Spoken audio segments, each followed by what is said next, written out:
So hello guys, आज की इस वीडियो में हम लोग फैमिली चैप्टर पढ़ने वाले हैं। क्लास 4th का एक पहला चैप्टर ईवीएस की बुक का। फैमिली हमारे लिए बहुत ही ज़्यादा ज़रूरी होती है। हम सब के लिए एक जॉइंट फैमिली में होना बहुत ज़रूरी है।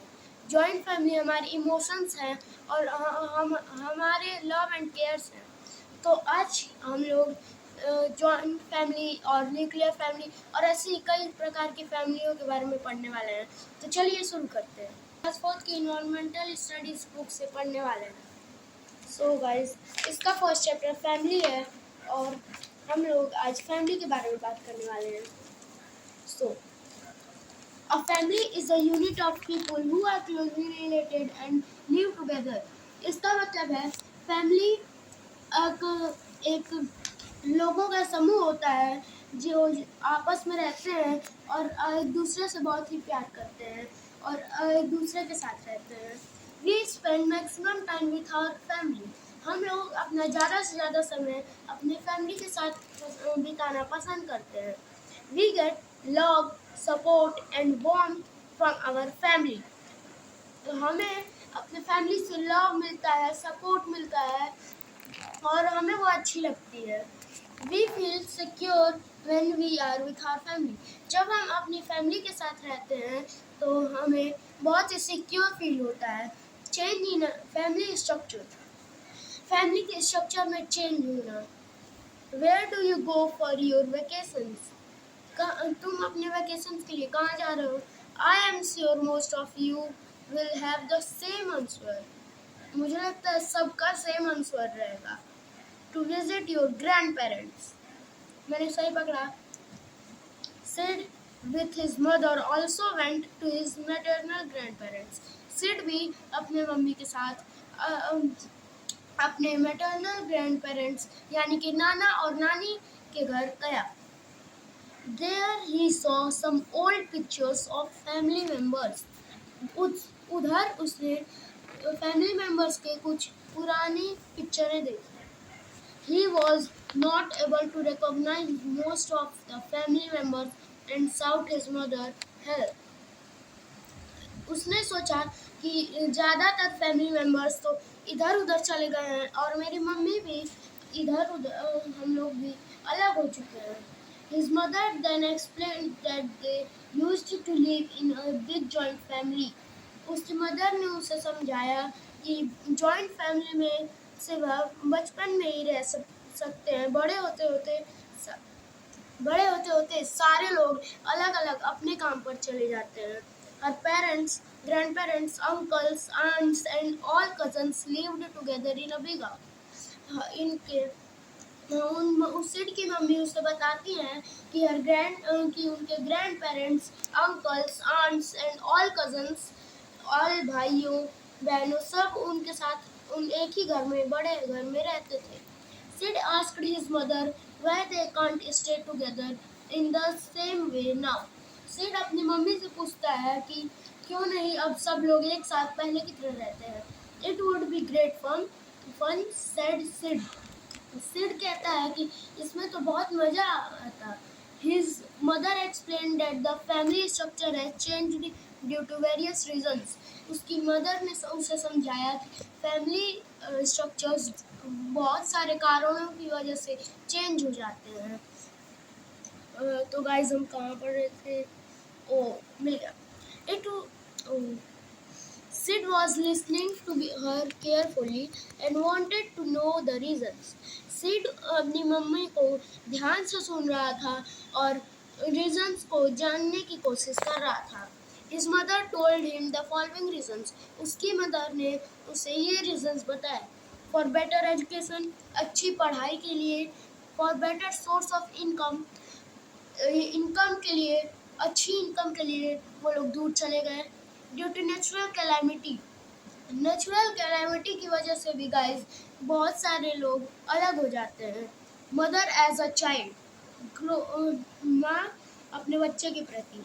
Growth is a continuous process which takes place during our life time. ग्रोथ एक कंटिन्यूअस प्रोसेस होती है जो कि हमारी पूरी लाइफ टाइम तक प्लेस ली रहती है। As we grow our appearance changes. जैसे जैसे हम बड़े होते जाते हैं हमारी दिमागी सोच बदलने लगती है. There are changes in our likes and dislikes too. हमारे पसंद नापसंद में भी जल्दी चेंज होने लगता है. Sid saw his mother pictures which were very different from the present. Sid अपनी मम्मी को फोटो दिखाता है जो कि अभी प्रेजेंट से बहुत ही अलग होती है. He was excited and asked his grandmother to show more pictures. Sid excited होकर अपनी ग्रैंडमदर को बोलता है कि मुझे और पिक्चर दिखाइए grandmother. His grandmother gave him old photo albums. उसकी ग्रैंडमदर ने उसको ओल्ड फोटो एल्बम्स भी दिया. He was delighted to learn so many new things about his mother. वो बहुत ही उत्सुक था अपनी माँ के बारे में नई चीज़ें जानने के लिए. He came to know that she was good at drawing and painting and was a good chess player. वो जानता है कि उसकी मम्मी एक ड्राइंग में अच्छी थी, पेंटिंग में भी अच्छी थी और एक गुड चेस प्लेयर भी थी. 2. His mother had also participated in a lot of literary activities. वो जानता है कि उसकी मम्मी बहुत सारी लिटरली एक्टिविटीज में भी भाग लेती है. Extended family. जॉइंट फैमिली को ही गाइस हम एक्सटेंडेड फैमिली भी बोलते हैं जिसमें सारे दादा दादी चाचा चाची आंटी अंकल सब लोग साथ में रहते हैं. The size of the family increases with the birth of a child by marriage or by adoption. The family का साइज इंक्रीजेज होता है बच्चों के जन्म लेने से, शादियों से और एडॉप्शन से. A baby is born from the mother's home. एक बेबी मदर्स के होम में से जन्म लेता है. After birth that baby becomes a part of the family. Birth के बाद वो बेबी भी हम लोग की फैमिली का एक पार्ट बन जाता है. The immediate family of the baby The immediate family of the baby includes her, his parents and siblings. Immediate family में बेबी के पेरेंट्स और सिबलिंग्स ही बस इंक्लूड होते हैं. और ऐसे ही the extended family includes relatives from both fathers and mother sides. Extended family में father और मदर दोनों साइड के रिलेटिव्स एक साथ रहते हैं.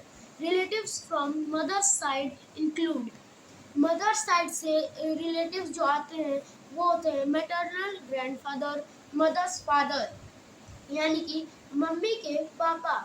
मैटरनल ग्रैंडमदर, मदर्स मदर यानी कि मम्मी की मम्मी.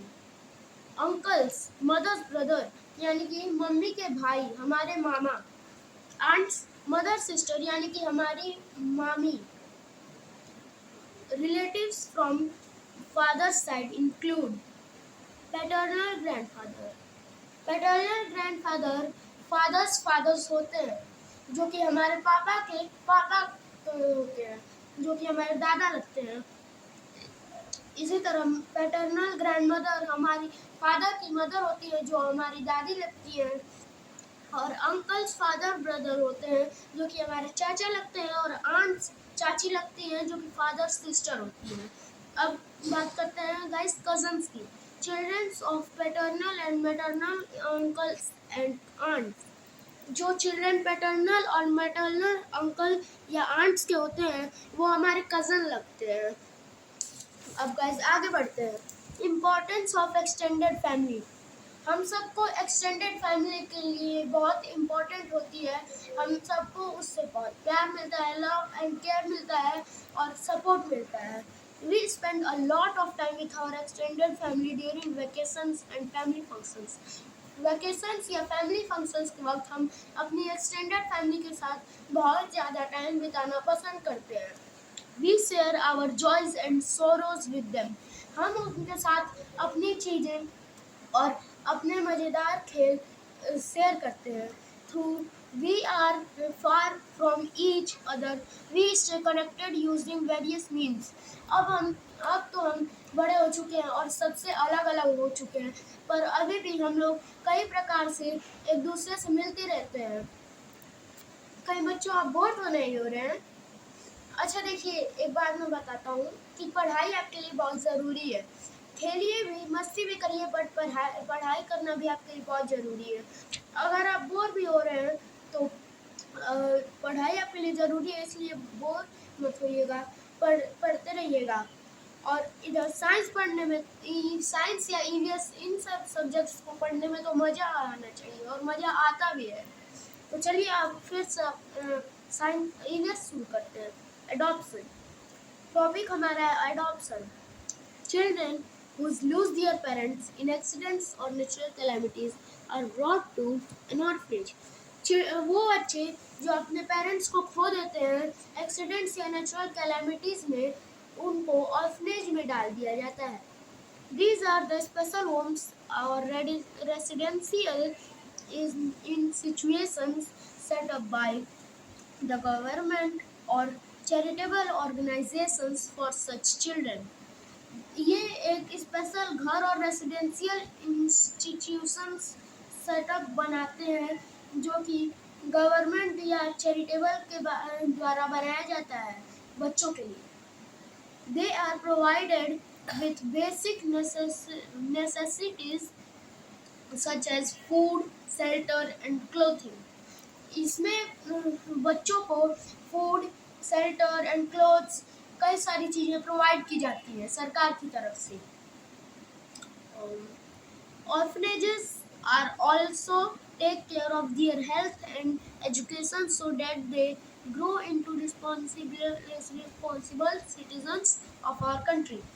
ऑर्फनेजेस बच्चों की पढ़ाई और बच्चों के हेल्थ पे भी ध्यान देते हैं, जो कि उन्हें रिस्पॉन्सिबल और सिटीजन बनाते हैं हमारी कंट्री का। Some children at orphanages get new families by the method of adoption. Adoption के मेथड से कुछ बच्चे नए परिवार पा जाते हैं, जैसे कि कोई आदमी आकर बच्चों को लेकर अपनी फैमिली में जोड़ लेता है और वो एडॉप्ट कर लेता है बच्चों को। जैसे कि आप देख सकते हैं, a couple with their adopted child, ये इन दोनों के एडॉप्टेड चाइल्ड हैं और इन दोनों ने, ये जो बीच में फादर एंड मदर है, इन दोनों ने इन दोनों बच्चों को एडॉप्ट किया है। Adoption is the act of legally taking the responsibility of a children who has lost his parents. Adoption एक ऐसा मेथड है जो कि एक बच्चे जिसके माता पिता नहीं रहते हैं उसको उसकी रिस्पॉन्सिबिलिटी लेने का जिम्मा उठाना पड़ता है। The adoption can be done by a couple or an individual. Adoption couple के या फिर सिंगल पेरेंट्स के द्वारा भी होता है। This way the child get love and affection from the legal parents. इसी तरह बच्चे लव एंड केयर पाते हैं अपने लीगल पेरेंट्स से। It is the permanent commitment towards the child. एक बार अगर कोई ऑर्फनेज से बच्चों को ले लेता है तो उसे उसकी परमानेंट देखभाल करनी पड़ेगी। सरकार ने ऐसा लागू लगाया था।